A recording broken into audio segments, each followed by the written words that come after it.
ELI 5. Why do some countries drive on the left and some on the right? I understand that it's the Commonwealth countries that are mostly different, but I want to know if there is a scientific or historical basis as to why this difference in driving styles. Does it also not affect the car companies seeing as to how they have to produce specific cars for specific countries, thus hampering their imports? There's a lot of urban myths about this, like knights preferring a certain side and whatnot. So, continental knights were all left-handed? Methinks not. But in reality it is much simpler. While there is really no advantage in driving on either side of the road, left is just as good as right. There is however a huge advantage in driving on the same side of the road as everybody else. Once there is a majority of people driving on one side of the road, the others just have to follow suit.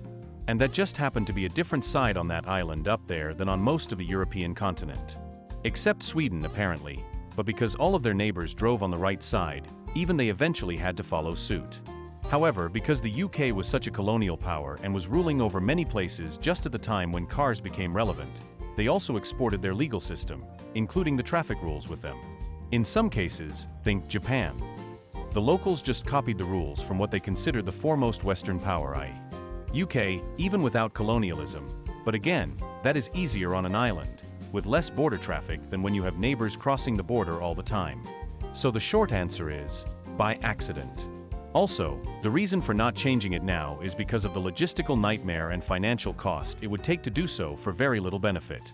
Not only to forcefully teach entire nations new driving habits, but to redo almost all road signs everywhere. Sweden doing it was only possible because it was still somewhat early after cars became commercially available.